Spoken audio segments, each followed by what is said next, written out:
The diner was quiet, too quiet for a Friday night. Normally, by this time, the place would be buzzing with truckers grabbing a quick bite or night owls looking to sober up with a plate of greasy food. But tonight, nothing. Just me, the hum of the old refrigerator, and the faint buzz of the neon sign outside. I glanced at the clock on the wall.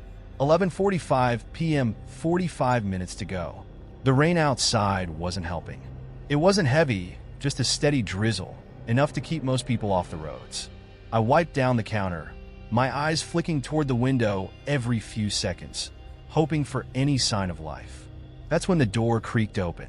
He stepped in like he owned the place, tall, wearing a dark hoodie with the hood pulled low over his face. I couldn't see much of him, but I could feel the weight of his presence immediately. Something about him made my skin crawl. The air felt thicker. He didn't look around, didn't glance at the menu on the wall or the empty booths scattered throughout the place. He just walked straight to the back, to the booth in the corner, the one under the flickering light. Of course, he picked that one. I grabbed a menu, the plastic edges worn from years of greasy hands, and walked over. "Hey, how's it going? Can I get you something to start?" My voice came out steadier than I expected, though I could feel my pulse picking up. The guy didn't look up. His hands were flat on the table, fingers spread, as if he was trying to feel something beneath the surface. "Coffee," he muttered, his voice low and gravelly, like he hadn't spoken in days. "Sure thing." I forced a smile and turned on my heel, practically speed walking back to the counter. I grabbed a mug, the old ceramic one that felt heavier than it should have, and filled it with steaming black coffee. My hands were trembling a little as I carried it over to him, the hot liquid sloshing just shy of the rim. When I reached his table, the light above flickered again, casting weird, jumpy shadows across his face. I could barely make out his features under the hood, but what I saw didn't exactly comfort me. His eyes, they looked wrong. Too dark, too intense, like they were hiding something terrible. I set the coffee down carefully, feeling his eyes on me the whole time. "Let me know if you need anything else," I said, but he didn't respond. Just kept staring at the black liquid in the cup, like he was waiting for something to happen. I retreated to the counter, trying to shake off the feeling that had settled over me. I wasn't one to get scared easily, but something about this guy was different. The diner had seen its fair share of weirdos over the years, but none of them ever gave me the feeling like I should just run. But with him, that's exactly what my instincts were telling me to do. And then, the door to the kitchen creaked open. I froze, my rag still in hand. I knew that door had been shut all night. I was the only one working, and the cook had gone home hours ago. Slowly, I turned my head toward the back, toward the slightly ajar kitchen door that now swayed lightly on its hinges. "Mike!" I called out, even though I knew there was no way he was still here. My voice echoed back, a hollow sound that did nothing to calm me. The guy in the booth shifted, the squeak of vinyl breaking the heavy silence. "It's them," he said softly, without looking up. I felt a cold shiver run down my spine. "What did you say?" He didn't answer, just kept staring down into his coffee, like he hadn't said anything at all. The kitchen door creaked again, louder this time. I stepped toward it, even though every fiber in my body screamed at me to stay put. My sneakers squeaked on the linoleum floor as I moved closer, the bat under the counter flashing in my mind. Maybe I should have grabbed it, but I kept walking instead, drawn to the open door like I didn't have a choice. When I got close enough, I pushed it open with the palm of my hand, heart pounding in my ears. The kitchen was dark, only the faint red glow of the exit sign cutting through the shadows. Everything looked normal, no signs of anyone being in there. The pans were still hanging on their hooks, the floor still wet from when I mopped earlier. But something was wrong. I could feel it, like the air was buzzing, like I wasn't really alone. Then I heard footsteps. I stood there in the kitchen doorway, my heart racing, trying to figure out where the footsteps had come from. But as quickly as I heard them, they were gone. The silence that followed was worse. It was heavy, pressing in on me, like the walls themselves were waiting for something to happen. I backed away, forcing myself to breathe normally. Whatever was going on, I couldn't stand there frozen like some scared kid. I walked back to the counter, keeping my eyes on the kitchen door, half expecting it to slam shut on its own. It didn't, just stayed there, slightly open, swaying ever so gently, almost like it was inviting me back in. But I wasn't that stupid. Instead, I turned my attention back to the guy in the booth, hoping that maybe he'd just drink his coffee and leave. But no, of course not. He hadn't touched his mug. He just sat there, still as a statue, watching the rain tap against the window outside. I grabbed a rag and started wiping down the counter again, my hands moving automatically while my mind raced with a million different thoughts. Something wasn't right. Something about him, about this whole night, it felt off. Like I was in one of those dreams where everything looks normal, but you know deep down it's not. You just can't figure out why until it's too late. I glanced over at him, trying to get a read on his face, but the hood still covered most of it. What kind of person walks into a diner at midnight during a storm, orders coffee, and then just sits there without drinking it? No phone, no book, nothing to distract him. Just waiting. "You good, man?" I called out, trying to break the tension, pretending like I wasn't freaked out by his silence. His head tilted slightly, just enough to let me know he heard me, but he didn't say a word. I took a deep breath and forced myself to walk over to him. My footsteps echoed in the empty diner, each one louder than the last. I stopped by his table, pretending to check on him, though really I just wanted to get a closer look at his face. Maybe if I saw his expression, I'd understand why he was creeping me out so bad. But he didn't give me that chance. As soon as I got close, he shifted again, leaning back into the shadows of the booth. The light above flickered, just once, but it was enough to make my pulse jump. For a split second, his face was illuminated, and I saw his eyes. They were darker than before, almost black, and there was something in them, something wrong. It wasn't fear or anger or anything I could place. It was just empty, like he was looking right through me. "You need a refill or something?" I asked, my voice coming out shakier than I'd hoped. "No," he said quietly. His voice was low, almost like a growl.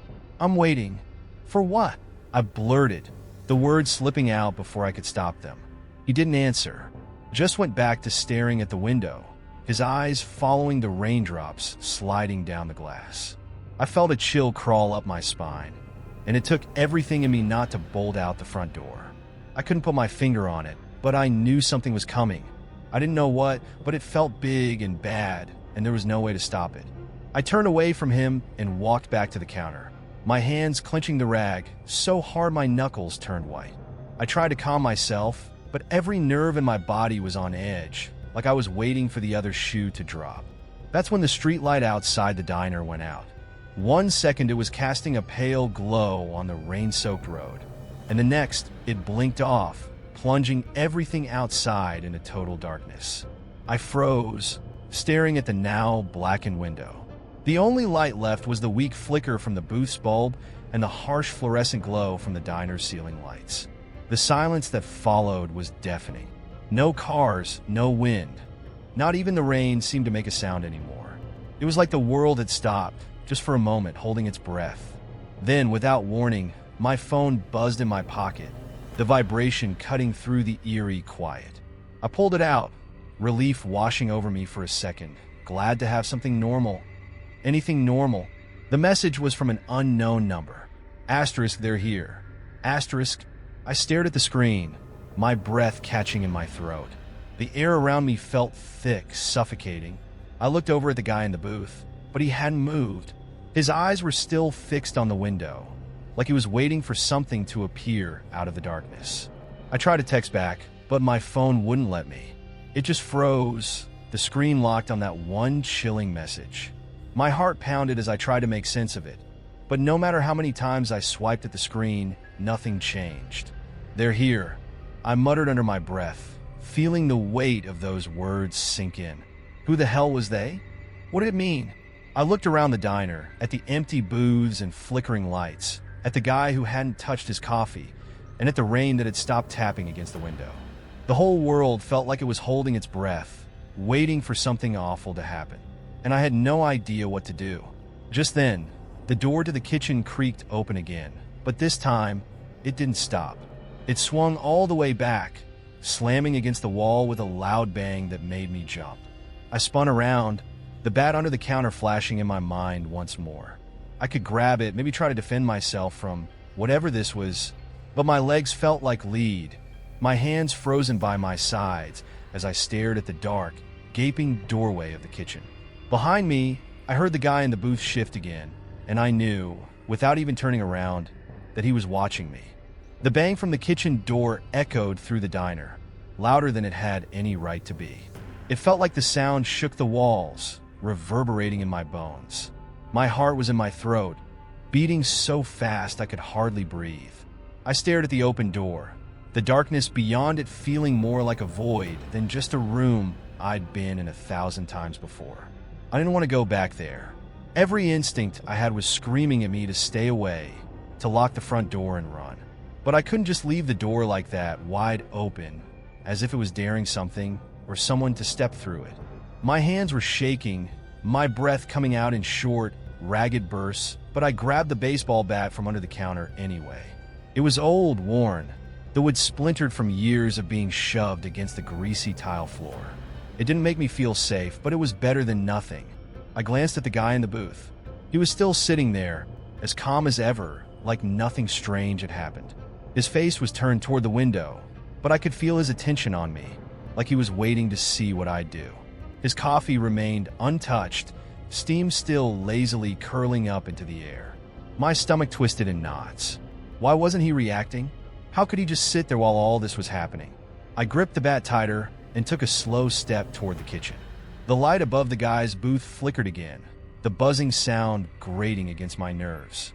My feet felt heavy, like I was moving through molasses, each step harder than the last. The bat wasn't doing much to calm me down. It felt useless in my hands, like it wouldn't be enough if something really was in the back. I reached the kitchen door and peered into the darkness. The faint red glow of the exit sign at the back barely illuminated the room, casting long, eerie shadows that seemed to stretch and bend. Everything looked normal. The pots were still hanging on their hooks, the counters were clean, and the floor was still slightly damp from the last time I'd mopped. But that didn't make me feel any better. In fact, it made it worse, because something had made that noise. I stepped inside, holding the bat out in front of me, my fingers gripping it so tightly I could feel the wood cutting into my skin. I scanned the room, my eyes darting to every corner, every dark spot where something could be hiding. But nothing moved. No sound, no shadows shifting unnaturally. Just the low hum of the fridge and the soft patter of rain against the back door. I was about to turn around to go back out to the front when I noticed something that stopped me cold. The storage room door was open. It wasn't wide open, just cracked, barely enough for me to see the sliver of darkness beyond. But it was enough to send a fresh wave of fear coursing through me. I had locked that door earlier. I knew I had. There was no way it should be open. I swallowed hard, the bat feeling heavier in my hands now. I should have just left it alone. I should have walked away, locked the front door, and forgotten about it. But I couldn't. I had to know what was going on, even if every part of me was screaming not to.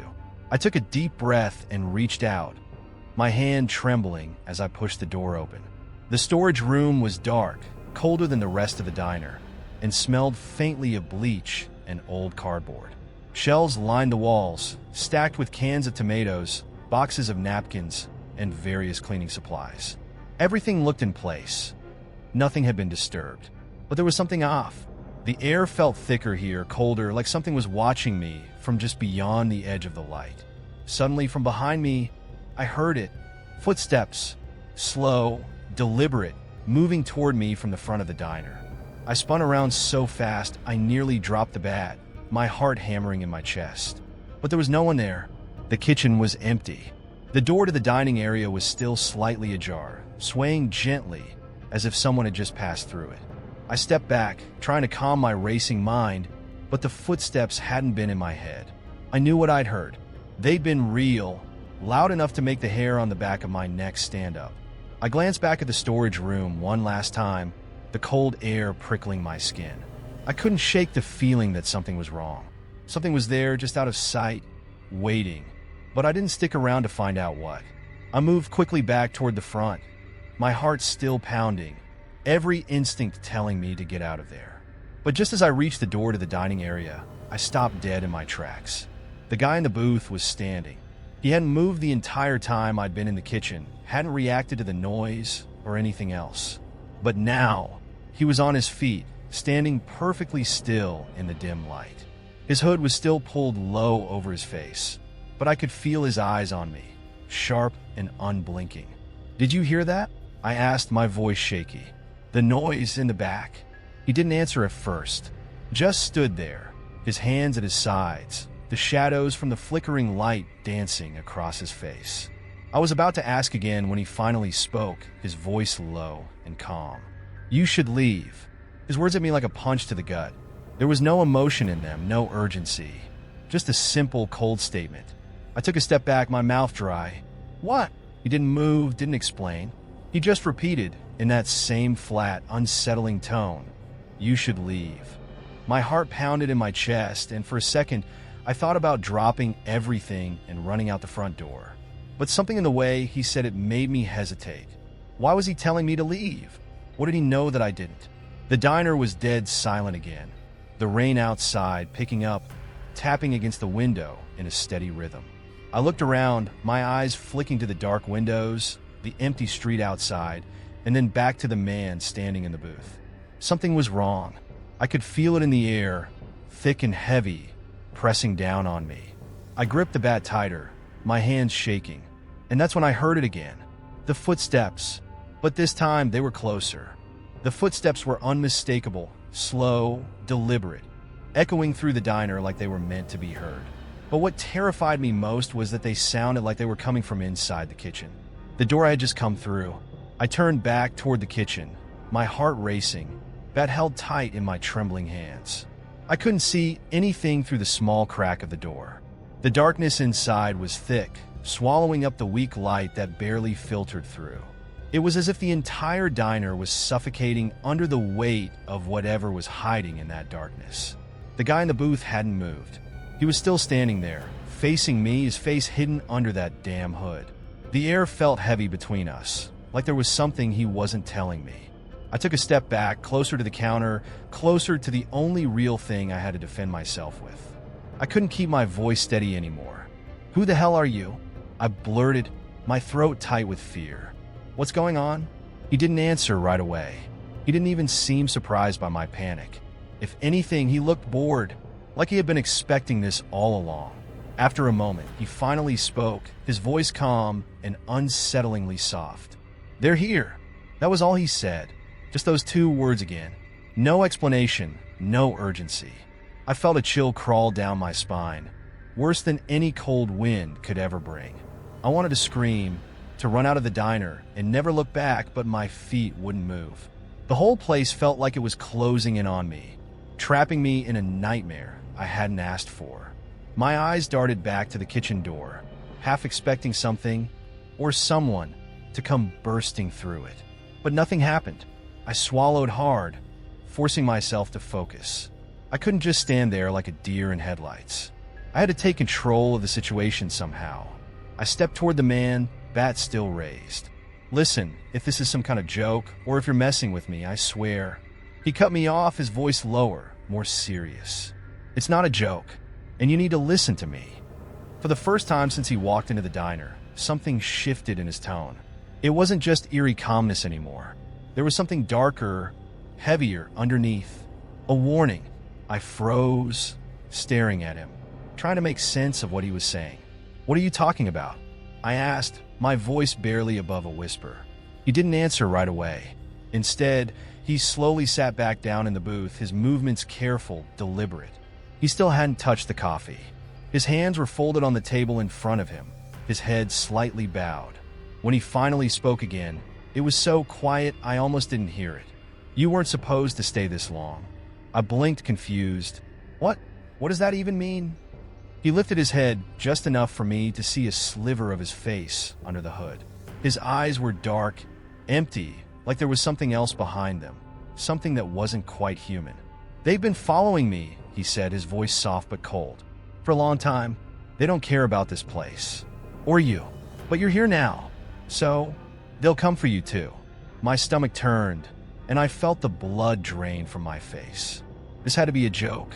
Some sick, twisted prank. Maybe he was trying to scare me, mess with my head. But the look in his eyes, it was too real. Too raw. Who's they? What the hell are you talking about? I demanded, my voice louder than I intended, trying to shake off the rising panic in my chest. His eyes met mine, and for the first time, there was a flicker of something behind that cold, emotionless exterior. Fear. Real, genuine fear. You'll see, he whispered. They'll show themselves soon. I felt my knees go weak, but I couldn't afford to fall apart now. The footsteps, they hadn't stopped. They were still there, faint but growing louder, creeping closer with every second. I spun around, heart pounding, and pointed the bat toward the kitchen door again. My mind was racing, searching for any explanation that made sense, but nothing fit. I could still hear the low, slow footsteps coming from beyond the kitchen, getting closer to the door. I needed to see for myself. Whatever it was, whoever it was, I couldn't just stand there waiting to be ambushed. I had to do something. I took a deep breath, trying to steel myself, and started toward the kitchen. Each step felt heavier than the last, like something was pulling me back, trying to stop me from going any further. But I couldn't ignore it anymore. I reached the door, bat raised, and swung it open fully. The kitchen was still dark, just as it had been moments before. But now something was different. The back door, the one leading to the alley, was open. Just a crack, enough to let the cold night air slip inside, but wide enough to make my stomach drop. I was sure I had locked that door when my shift started. I stood there, bat raised, staring at the open door like it was a portal to something terrible. The footsteps had stopped. I could feel the air around me growing colder, thicker. The guy in the booth was silent now, his presence behind me heavy but distant, like he knew what was coming and had already resigned himself to it. For a moment, I considered running, just grabbing my stuff and bolting out the front door, not looking back. But something kept me rooted in place. I couldn't leave, not without knowing what was out there, not without knowing what was waiting for me. I stepped closer to the back door, every instinct in my body screaming at me to turn around. I reached for the door handle, my fingers trembling as they wrapped around the cold metal. And then I heard it, a low, guttural growl from the alleyway beyond. I froze, my breath catching in my throat. My hand stayed on the door, but I couldn't bring myself to open it. I didn't want to see what was on the other side. Behind me, I heard the guy from the booth stand up again, his voice cutting through the cold air like a knife. "They're here," he whispered, just loud enough for me to hear.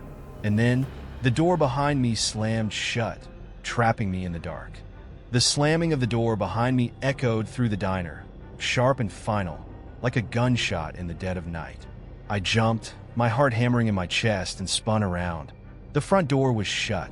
No wind, no explanation, just closed. It wasn't supposed to be locked, but somehow, I knew I wasn't getting out that way anymore. The diner's dim lights flickered again, sputtering like they were fighting to stay on. For a moment, I held my breath, praying the power wouldn't go out. Not now. Not while I was standing at the edge of something that felt like a nightmare made real. But, of course, that's exactly what happened. Without warning, the entire diner plunged into darkness. I stood there in the middle of the kitchen, bat raised, surrounded by shadows so thick they felt suffocating. The hum of the appliances had died, leaving only the pounding of the rain against the windows and the faint howl of wind outside. The pitch-black silence was worse than any sound. It pressed in on me, made me feel like I was being swallowed whole. For a few seconds, I didn't move, didn't breathe, waiting for my eyes to adjust, hoping some light would flicker back on, even for a moment. But it didn't. The darkness felt alive, like it was shifting, moving around me. I gripped the bat tighter, my palms sweaty, knuckles white. I needed to get to my phone. I needed light, any light. Slowly, I reached into my apron pocket, my fingers fumbling for the cold metal of my phone, desperate to turn on the flashlight. But when I pressed the button, nothing happened. The screen stayed black. "What the?" I muttered, hitting the button again and again, but the phone remained dead in my hands. A sharp spike of fear shot through me, and I quickly shoved the useless phone back into my pocket, my breathing coming faster now. I was alone, completely in the dark. And then I remembered I wasn't alone. The guy in the booth. I turned back toward the dining area, even though I couldn't see a damn thing. I knew he was still there. I could feel his presence, heavy and unsettling, just waiting in the shadows. My heart was racing, my chest tight as I forced myself to take a step forward. "Hey!" I called out, trying to steady my voice, but it cracked anyway. "What's going on? Who are you?" Silence. The only sound was the soft patter of rain and the occasional creak of the old diner settling. But I could feel him watching me, just beyond where I could see, like he was standing in the dark, waiting for me to make a move. I swallowed hard, my throat dry. "Talk to me, damn it! What is this?" And then, out of the silence, came his voice, low and calm, like he was completely unfazed by the situation.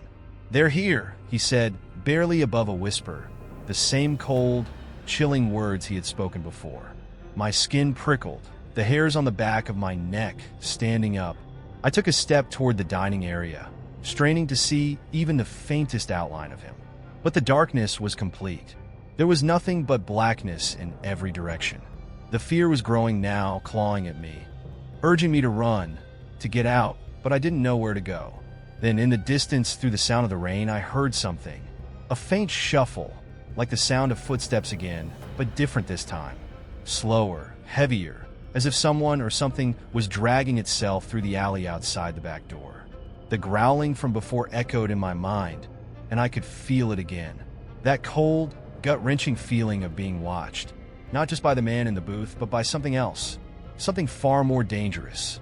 I took another step back, gripping the bat until my fingers hurt, my pulse throbbing in my ears. I needed to move, to do something, but I felt trapped, frozen in place by the weight of whatever was coming. The footsteps, or whatever they were, grew louder, closer, creeping up from the alley toward the back door that was still cracked open. Suddenly, the guy's voice cut through the darkness again, louder this time, more urgent.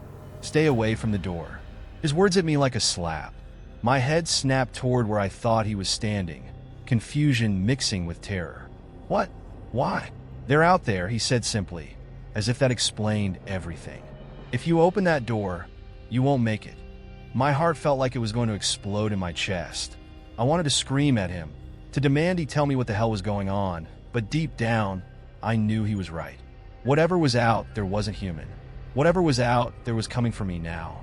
I stumbled back from the door, my breath coming in ragged gasps, and turned toward the front of the diner. There had to be another way out. I couldn't just stand here and wait for whatever was in that alley to reach me. I started moving blindly through the dark, my shoes squeaking on the tile as I fumbled my way back toward the counter. The man in the booth remained silent, not moving, not helping, just watching, as if he was waiting for something too. My hands brushed against the cold metal of the counter, and I felt a moment of relief, a lifeline in the blackness. I needed to find the keys, the ones that could unlock the back door, the front door, anything to get me out of this place. But just as I felt the edge of the counter, something else reached me first. A sound. It was subtle at first, almost like a whisper. A low, scraping noise, like nails on glass. It was coming from the window. I turned my head slowly, dread flooding my veins, and stared at the black outline of the window. At first, I couldn't see anything, just the rain streaking down the glass, casting distorted shadows. But then, as lightning flashed in the distance, illuminating the world for just a second, I saw it.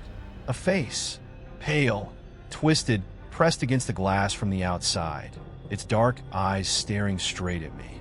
The mouth was open, stretched impossibly wide, but there was no sound.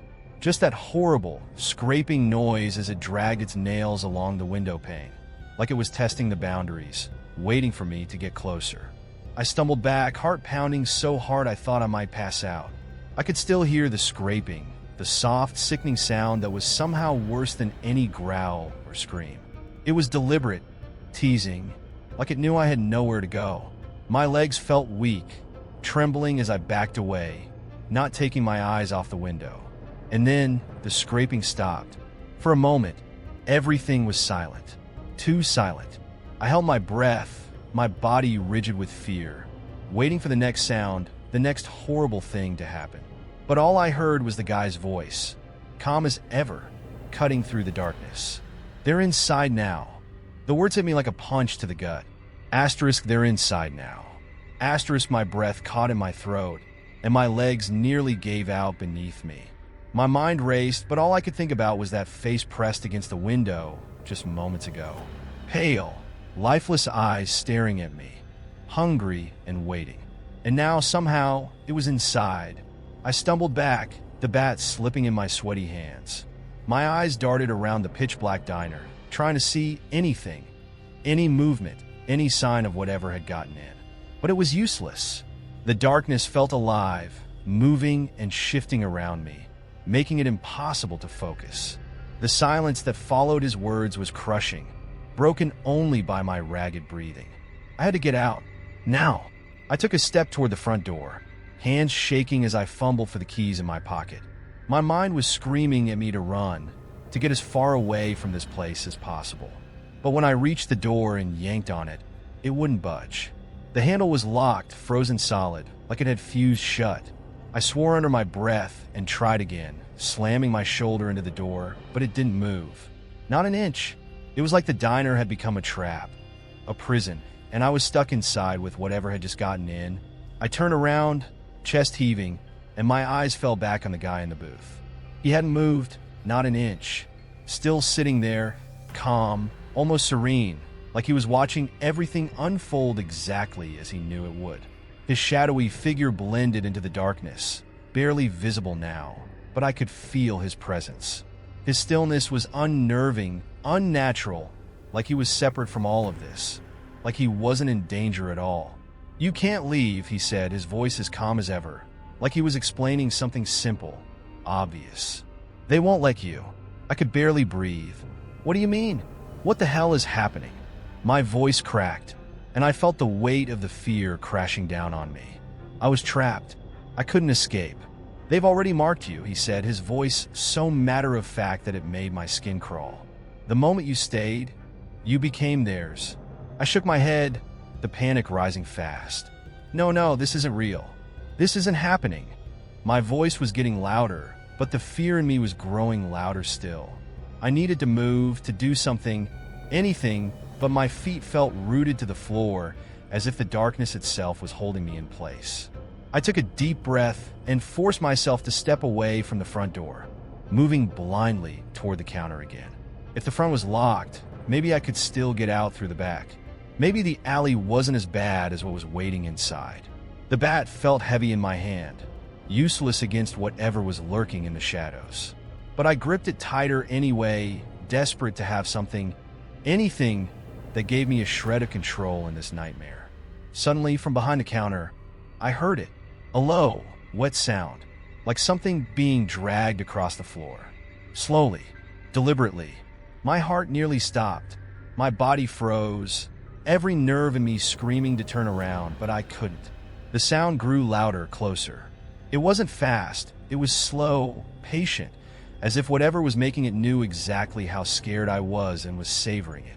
I forced myself to turn, my throat dry, my eyes wide as I searched for the source of the noise. The dim light from the kitchen was just enough to cast long, eerie shadows across the floor, but that wasn't what I was looking at. It was the figure.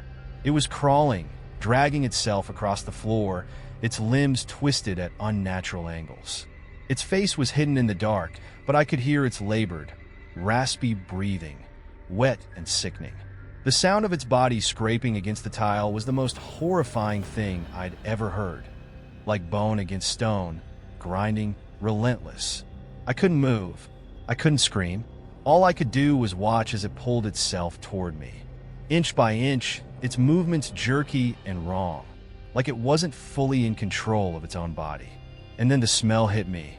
Old, decay, like something that had been dead for far too long, crawling out of the grave and into my world.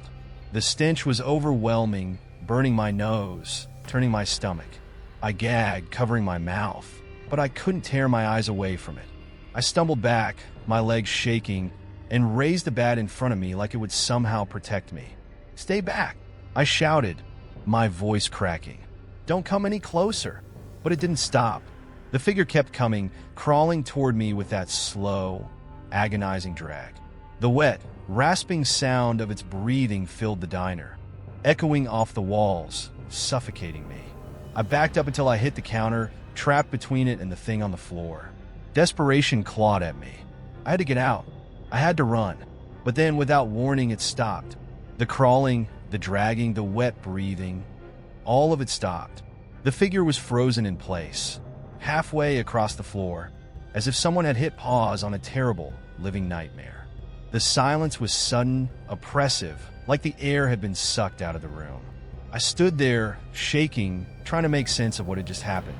My eyes were glued to the figure, waiting for it to move again, to start dragging itself closer. But it didn't. Slowly, I shifted my gaze back to the guy in the booth. He was still there, watching me. His eyes glinted in the faint light, but his face was unreadable. Cold. Detached. Why did it stop? I asked, my voice barely above a whisper, as if I was afraid to wake whatever had paused in the middle of the floor. He didn't answer right away. He just sat there, his hands folded in front of him, his head tilted slightly as he looked at me. Then, finally, he spoke, his voice soft but filled with something dark, something final.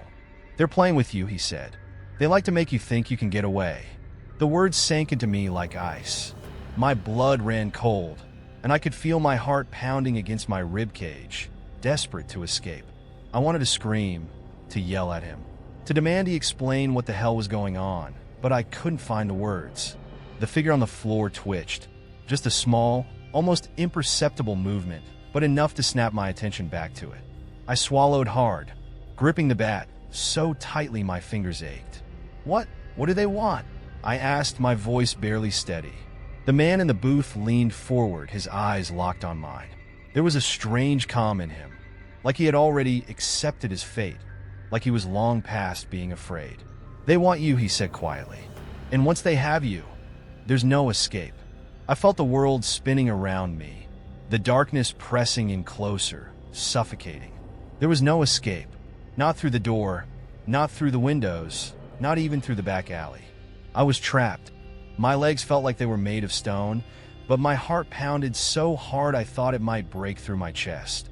The guy's words echoed in my head. Asterisk, "They want you. And once they have you, there's no escape." Asterisk, I tried to shake them off, to focus, but the sense of dread was overwhelming, a thick, suffocating weight pressing down on me. The figure on the floor was still there, motionless, its twisted limbs splayed out at unnatural angles, like a broken puppet someone had thrown away. The smell of rot still hung in the air, making my stomach turn, but the silence was worse. The kind of silence that stretches out forever, where you know something's wrong, but you can't put your finger on it yet. I backed up slowly, keeping the bat in front of me, my eyes darting between the thing on the floor and the man in the booth. I still couldn't see his face clearly, but I could feel his eyes watching me, sharp and unblinking. "You're lying." I finally managed to choke out, though my voice sounded far from confident. "You're just trying to mess with me. There's a way out. There has to be." He didn't move, didn't react. Just stared, his calmness more unsettling than anything else. "I'm not lying," he said quietly, almost as if he pitied me. "They've already decided." A cold chill ran through me, and I took another step back, desperate to distance myself from the nightmare unfolding around me. But then I remembered the back door, the one I'd seen cracked open. Maybe if I could just get through it, whatever was waiting outside would be better than what was in here. Maybe. Without thinking, I bolted toward the kitchen, my feet slapping against the tile floor as I raced for the door. The bat clattered to the ground behind me, forgotten in my panic. I had to get out, I had to move, but just as I reached the door, I froze. The low, guttural growl from earlier echoed from the alleyway beyond. It wasn't loud, but it was enough to stop me in my tracks, my hand hovering over the doorknob. The hair on the back of my neck stood up, and my body tensed, paralyzed by fear. It was out there. Whatever they were waiting for me. I couldn't breathe. My mind raced, trapped between two impossible choices. Go back into the diner where that thing was crawling toward me, or open the door and face whatever was outside. The growl grew louder, closer, and I could hear the faintest sound of something dragging along the ground. Scraping, like claws against concrete. My hand trembled as it hovered over the handle, and every instinct I had was screaming at me not to open that door, to run in the other direction. But there was no other direction. Behind me, the diner was dead silent, the air thick with tension. I turned my head slowly, my breath shallow, and looked back into the darkness of the dining area. The man in the booth was gone. My heart skipped a beat. Where had he gone? How had he disappeared so quickly? My mind struggled to make sense of it, but there was no time to think. I heard movement, soft, almost imperceptible at first, but unmistakable. It was coming from the corner of the room. The figure on the floor, it was moving again. I swallowed hard, my pulse racing as I watched it twitch, its limbs jerking as it slowly began to crawl forward again. The sound of its body dragging against the tile floor sent shivers down my spine, a sickening, wet noise that filled the air. My legs refused to move, locked in place as I stared at the grotesque sight before me. It was getting closer.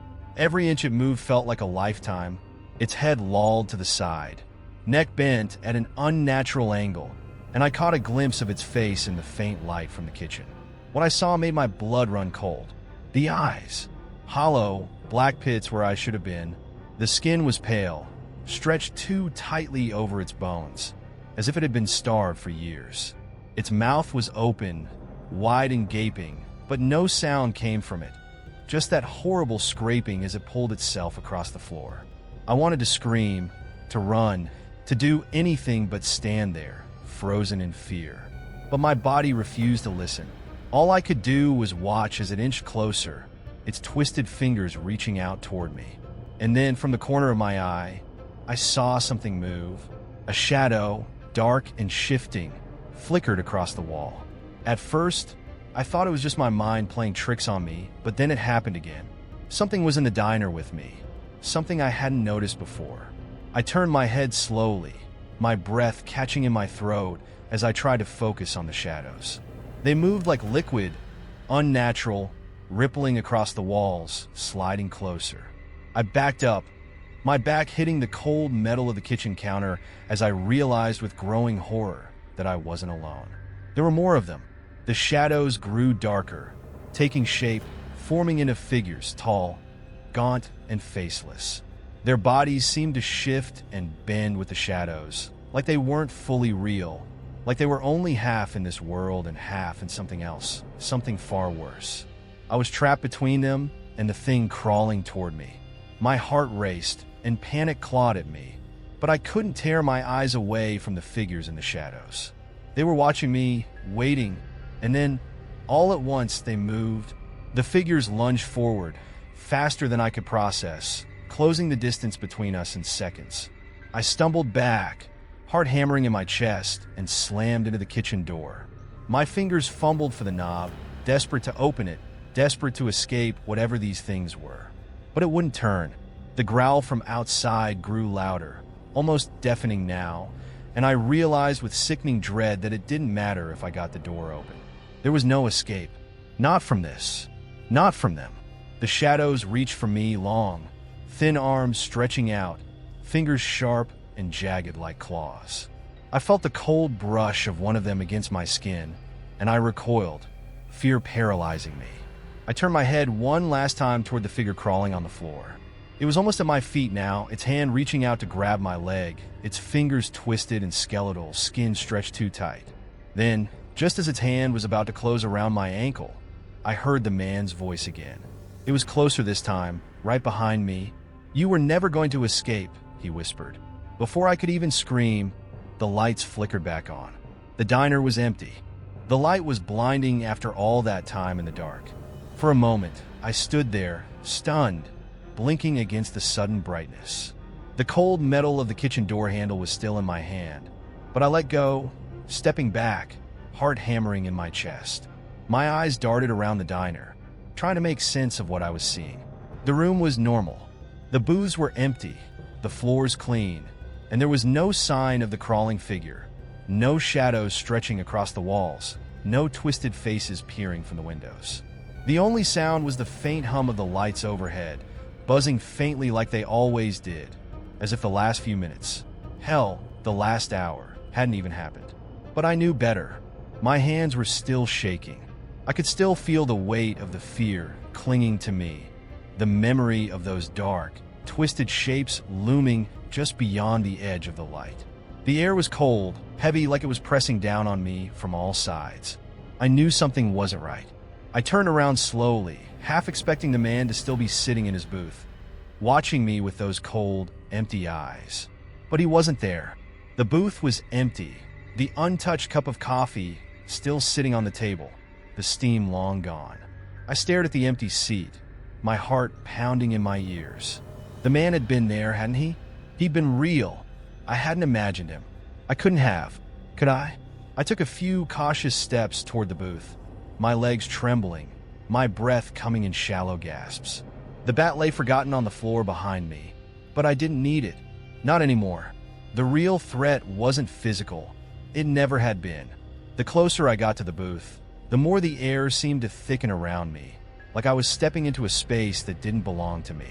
My skin prickled with an unseen force, and for a split second, I thought I saw movement, just a flicker from the corner of my eye.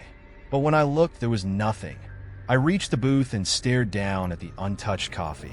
It looked cold, congealed, like it had been sitting there for hours, maybe longer. I reached out, my fingers brushing against the handle of the cup. It was ice cold. The realization hit me like a punch to the gut. He hadn't been real. None of this had been real. I felt dizzy, my mind spinning, trying to make sense of everything that had just happened. The man, the shadows, the thing crawling on the floor. It couldn't have been real. But the fear, the feeling, that had been real. Too real. My knees felt weak, and I sat down in the booth, my hands trembling as I tried to steady my breath. I looked out the window, rain still drizzling against the glass, but it felt different now. The world outside seemed distant, almost like a memory, like I wasn't fully connected to it anymore. And then I saw it, the reflection in the window. At first, I thought it was just me, but as I stared, my blood ran cold. There, just behind me, barely visible in the glass, was a figure. Tall, shadowy, standing in the corner of the diner near the back, right where the kitchen door had slammed shut. Its outline was dark, almost blending into the shadows, but its eyes, those black, empty eyes, were watching me. I spun around, heart racing, but the corner was empty. No figure, no eyes, nothing but the same quiet diner I'd been working in all night. I blinked, shaking my head, trying to shake off the chill that had settled deep in my bones. Maybe I was losing it. Maybe all the stress of the shift, the long hours, the isolation, it had all gotten to me. Maybe I'd imagined everything. But then my phone buzzed. I jumped, my heart nearly leaping out of my chest as I fumbled for my phone in my pocket. I half expected it to be another cryptic message, something chilling and incomprehensible, but when I looked at the screen, it was just a single text. From Mike. Asterisk, hey, forgot to tell you, don't lock the back door when you close. The latch is busted, and it'll jam. See you tomorrow. Asterisk. I stared at the message, my fingers trembling. The latch. The back door. My mind replayed the events in the kitchen. The door slightly open, the cold wind creeping in, the growl from the alleyway. If the latch was busted, then that door had been open the whole time. They hadn't forced their way in. I had let them in. My breath came in shallow gasps as I put the phone down, the truth slowly sinking in. This wasn't just some nightmare. I had let something into the diner, something that didn't belong here. And now it was inside, lurking just beyond the edges of reality, waiting for the right moment to strike. I stood up too quickly, nearly knocking over the cup of cold coffee. My eyes scanned the diner, half expecting the shadows to start moving again, the figures to appear out of nowhere. But everything stayed still, too still. I moved toward the back door, heart pounding in my chest. I needed to see for myself. I needed to know if the door was still open, if whatever had been out there was still waiting for me. The kitchen felt colder than before, the air heavy and thick. The door was still cracked open, just like I'd left it. I hesitated for a second, my hand trembling as I reached for the handle. Part of me wanted to leave it shut, to pretend like I hadn't seen or heard anything. But I couldn't. I needed to know. With a deep breath, I pulled the door open wider and stepped outside. The alley was empty. Rain trickled down from the gutters, the cold wind biting at my skin, but there was no sign of anything. No shadows, no figures, no twisted faces pressing against the windows. Just the quiet, cold alley. But I wasn't reassured. I could feel it, something watching me, something waiting. The air felt wrong, like the space around me was bending, twisting just out of sight. I turned back to the door, stepping quickly inside, my pulse racing. As soon as I crossed the threshold, I slammed it shut, heart thundering in my chest. And then I saw it, written on the fogged-up glass of the back door, just above where my hand had touched the window pane, were two words, scrawled in long, jagged letters. Asterisk, we're waiting. Asterisk. I stumbled back, my breath catching in my throat. The words stared back at me, cold and menacing, a promise of what was still to come. I turned, frantic, searching the diner for any sign of movement, any glimpse of the shadows that had been stalking me all night. But the diner was still empty. Quiet. Normal. But it wouldn't stay that way. I knew deep down this wasn't over. They were still here, and they were waiting for me. The words "we're waiting" burned into my mind as I stood there, staring at the fogged-up glass of the back door. My heart pounded in my chest, and my breath came in shallow gasps. The diner was quiet again, but the silence wasn't comforting. It felt heavy, oppressive, like it was holding its breath, waiting for something terrible to happen. I backed away from the door, every instinct in my body screaming at me to leave, to run as far and as fast as I could. But I was paralyzed. My legs felt like lead, and my mind was spinning with questions and fear. Who were they? What did they want with me? Why hadn't I seen them before? I needed answers. But more than that, I needed to survive. The diner was completely still, the familiar hum of the refrigerator and the buzz of the lights overhead the only sounds in the building. Everything looked normal, but I knew better. I could feel it in the air. Asterisk, they asterisk were still here, hiding just beyond my sight, watching me. I moved slowly toward the counter, my eyes scanning every corner of the diner, expecting the shadows to start moving again, for the twisted figures to reappear. But nothing happened. The only thing out of place was the bat, still lying on the floor where I dropped it in my panic. I grabbed it without thinking, clutching it tightly, my knuckles white. I needed to get out of here.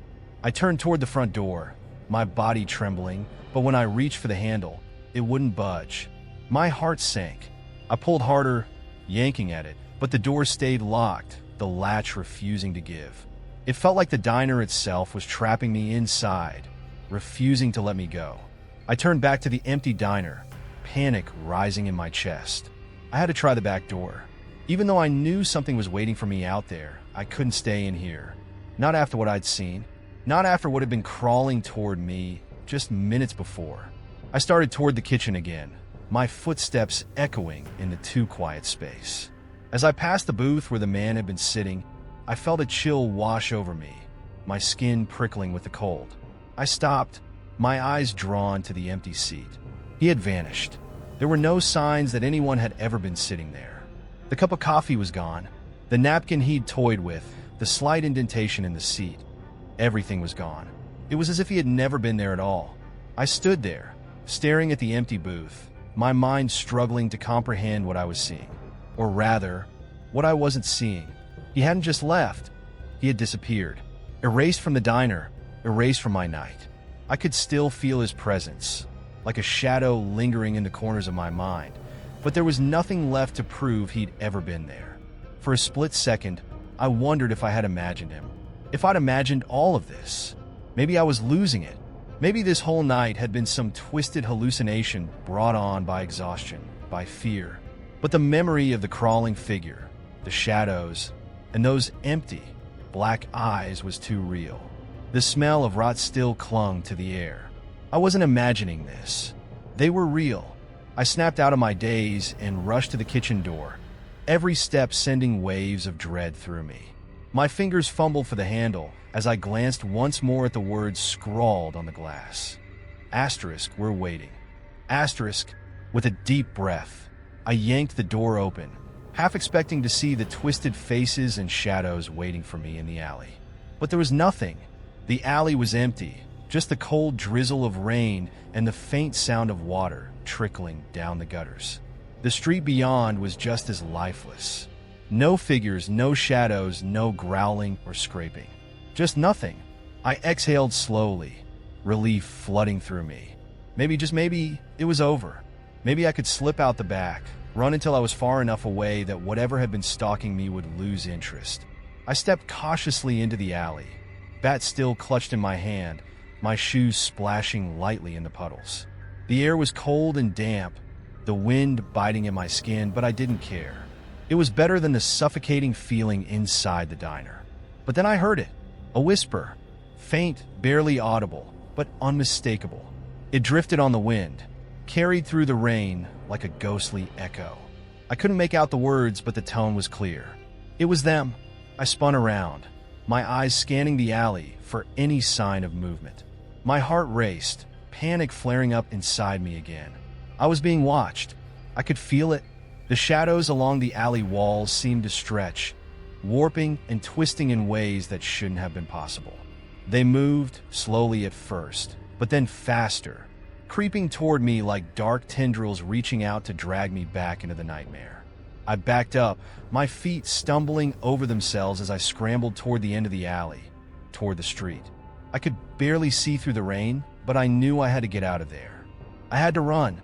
The whispers grew louder, a cacophony of soft, hissing voices swirling around me. I couldn't understand what they were saying, but I didn't need to. The message was clear. They were coming. I ran. I didn't stop to look back. I didn't care about the bat anymore. I just ran, my shoes slipping in the rain-slicked alley as I bolted toward the street. My heart pounded in my ears, my breath ragged and painful as I sprinted faster than I ever had in my life. But the shadows were following. They slithered across the ground, moving faster than should have been possible, keeping pace with me, no matter how fast I ran. The whispers grew louder, the voices merging into a single, overwhelming hiss that echoed in my mind, drowning out every other sound. I reached the end of the alley and burst out onto the street, gasping for air, my body trembling with exhaustion and fear. The rain poured down harder now, cold and relentless, but I didn't care. I was free of the diner, free of the darkness. But when I looked around, my heart sank. The street was empty. Not just quiet, not just late night empty. It was deserted. No cars, no lights in the windows, no signs of life anywhere. The buildings lining the street stood dark and silent, as if the whole world had gone to sleep without me. I stumbled forward, trying to make sense of it. Where was everyone?